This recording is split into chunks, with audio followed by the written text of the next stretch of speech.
Hello दोस्तों, नमस्कार। आज हम बात करेंगे शिक्षा पर। उत्तर प्रदेश या अन्य प्रदेशों में शिक्षा व्यवस्था या रोज़गार को लेकर के जो दिक्कतें हो रही हैं युवा युवतियों में, छात्र छात्राओं में, उस मुद्दे पर एक नज़र हम लोग डालेंगे आज। जैसे आप देख रहे हैं, उत्तर प्रदेश में प्रयागराज में छात्रों का धरना चल रहा है और अन्य प्रदेशों में भी यही स्थितियां हैं। वर्तमान में कुछ बिहार में बदला सा नज़र आ रहा है रोज़गार के क्षेत्र में, फिर भी वो 6 साल बाद आ रहा है नज़र, जो कि 3 महीने 4 महीने में भर्तियाँ निकाल रहा है। परंतु यह शिक्षा का जो व्यवसायीकरण किया गया है या रोज़गार के क्षेत्र में जो एक कोर्स कराया जाता है, डिप्लोमा या बैचलर ऑफ एजुकेशन बीएड, इसका मानक क्या है, इसकी मान्यताएं क्या हैं और लोग इसको बढ़ चढ़ के इसमें हिस्सा क्यों लेते हैं। यह पहली बार देखने को मिलता है कि जो लोग डीएलएड या बीएड डीएड करने जाते हैं, बिना प्लेसमेंट के बहुत शौक से स्ववित्त पोषित कॉलेजों में एडमिशन ले लेते हैं। उनके माता पिता या जो शिक्षार्थी होते हैं या उनके जो गुरुजन होते हैं, वह भी इस चीज़ को कहते हैं कि ले लीजिए एडमिशन। लेकिन यह कभी कॉलेज और यूनिवर्सिटी से नहीं पूछा जाता है कि आपके यहाँ से बच्चा निकलेगा तो उसको जॉब मिलेगी या प्लेसमेंट होगा कि नहीं होगा। लेकिन यही बच्चा अगर एमबीए, बीबीए, बीसीए या आईटी सेक्टर डिप्लोमा में जाता है, उस कॉलेज को चूज करता है कि जब जहाँ से वह निकले तो कहीं ना कहीं कंपनियों में अच्छा प्लेसमेंट हो।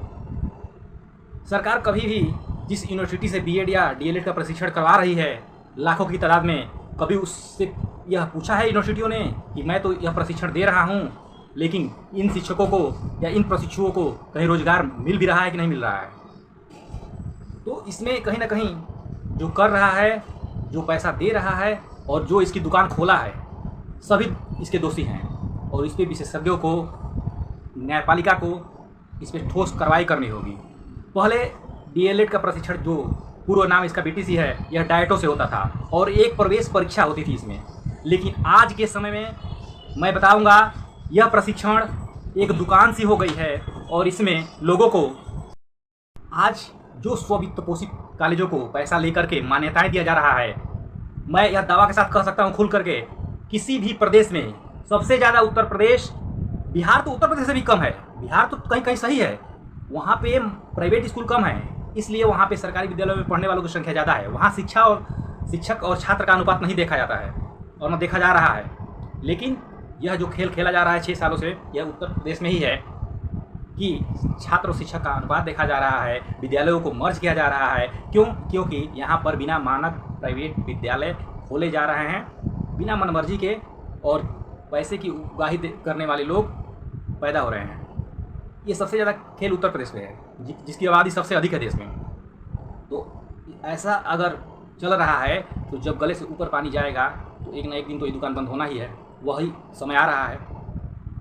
तो एक शिक्षा विशेषज्ञ, एक न्यायपालिका इस पे ठोस कार्रवाई करे। स्ववित्त पोषित कॉलेज वाले जितने हैं, अभी Uttar Pradesh UP board 10th का परीक्षा होता है, 12th की परीक्षाएँ होती हैं, उसमें परीक्षार्थी कितने होते हैं?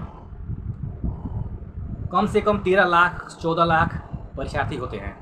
और अगर जांच अच्छे से कर दिया जाए तो इन स्ववित्त पोषित कॉलेजों में रेगुलर क्लास तक नहीं चलता है, केवल एडमिशन होता है और पैसे की उगाही करके।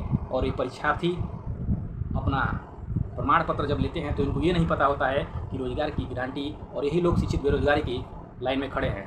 तो इनको शिक्षित बेरोजगार बना कौन रहा है? ये आपके नौकरशाह, जिनको यह कार्यवाही और उनकी जो ड्यूटी है दिया गया है वो सही समय से नहीं कर रहे हैं, उनके ऊपर वाले उन पर जांच नहीं हो रही है, तो शिक्षित बेरोजगार पैदा होंगे। पढ़ने वाले इसी तरीके से पढ़ रहे हैं। 6 सालों में कभी डीएलएड का प्रशिक्षण बंद हुआ है क्या? प्रत्येक वर्ष 2.5 लाख लड़के निकलते हैं डीएलएड से। 2.5 लाख लड़के सीट है यहाँ उत्तर प्रदेश से बीएड की, लोग कर रहे हैं, भर के कर रहे हैं, सीट खाली नहीं जाती है। यह देखते हुए कि 6 साल से भर्ती नहीं आ रही है, इसमें कैरियर क्या है।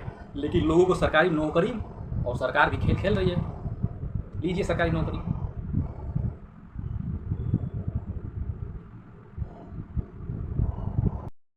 मैं आज फिर से बोल रहा हूँ, दावा कर रहा हूँ, इसलिए अगर बिना मानक के आपके प्राइवेट स्कूल हैं और वे अच्छे हैं, आप अंग्रेजों के हिसाब से ही चलना चाहते हैं, तो फिर स्वतंत्रता का दावा क्यों ठोकते हैं? और उन प्राइवेट स्कूलों में आपके मानक अध्यापक की सैलरी क्या है? क्या आज के वर्तमान समय में इस महंगाई में वह पर्याप्त है? अगर है तो आप डीएलएड प्रशिक्षण क्यों कराते हैं? हर प्रत्येक वर्ष 2 वर्ष सीटेट का एग्ज़ाम, टेट का एग्ज़ाम, वह कभी नहीं रुकता है। प्रत्येक वर्ष होना है। तो उस टेट की जो पात्रता है उसको करवाने का फ़ायदा क्या है जब आप बिना मानक के स्कूलों में उसको लागू नहीं करते हैं। अगर स्ववित्त पोषित कॉलेजों में जो अध्यापक हैं, प्रदेश में बता दिया जाए कि सीटेट क्वालिफाइड स्ववित्त पोषित कॉलेजों में अध्यापक रखे जाते हैं और जो ही कन्वेंट स्कूल है उसमें क्वालिफाइड टीचर रखे जाते हैं, DLED प्राप्त, BEd प्राप्त, सीटेट क्वालिफाइड। जाँच हो तो 90% फर्जी निकलेंगे 12th और ग्रेजुएशन किए हुए लोग, और वो 5,000 6,000 मंथली पे कार्य कर रहे हैं। इसी तरीके से दुकान तो चल रही है। इसमें टोटल फ़ायदा मैनेजर को, प्रबंधक को हो रहा है, इसलिए कि वो पैसा देकर के मान्यता प्राप्त किया है, पैसा देकर के रजिस्ट्रेशन किया है।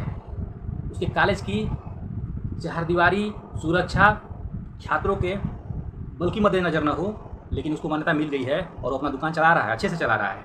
उसको 6,000 पे टीचर मिल जा रहे हैं, inter pass, part time, graduation pass, BEd वाले टेट पास, सीटेट पास करके DLED वाले घूमते रहें। इसे कोई मतलब नहीं है नौकरशाह पदाधिकारियों को। तो यह बात साफ है कि ऐसे, लेकिन लोग कर क्यों रहे हैं? यह दिक्कतें देखते हुए अपने प्रदेश के जो अभिभावक हैं, जो जनता जनार्दन है, छात्र छात्राएं, इस कोर्स को कर क्यों रहे हैं? करने का यही एक उद्देश्य है कि मेरा हो जाएगा।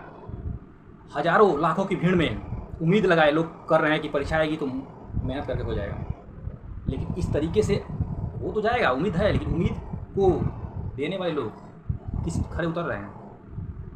यही सब दिक्कतें आगे चल करके बहुत बड़ा अपना रुख पैदा करेगी। इस बार 2024 में DLED प्रशिक्षण स्ववित्त पोषित कॉलेज में बंद होना चाहिए। इसीलिए मैं यह वीडियो और यह संदेश पहुंचाने के लिए बात कर रहा हूं कि उत्तर प्रदेश में DLED प्रशिक्षण 2024 नहीं होना चाहिए। 2.5 लाख लोग, अभी फौज खड़ी है 20 लाख की। अभी इन लोगों को ही आप परीक्षाएँ लीजिए, इनमें से ही योग्य टीचर को प्रतिष्ठित होनी चाहिए केवल डायट से। स्ववित्त पोषित कॉलेजों में एडमिशन तत्काल प्रबंधन से, तत्काल आदेश से बंद होना चाहिए। उन लोगों को अपनी दुकान अब बंद करके देखिए कितना हंगामा होता है। कहीं ना कहीं सरकार को भी फायदा है, पैसा मिलना बंद हो जाएगा, लेकिन इसे ज़्यादा से ज़्यादा शेयर करने का यही उद्देश्य है कि बंद होना चाहिए स्ववित्त पोषित कॉलेज। इससे प्रशिक्षण प्राप्त करके और बेरोजगारी की फौज नहीं खड़ी हो सकती है, ना खड़ी होने दिया जाएगा। धन्यवाद।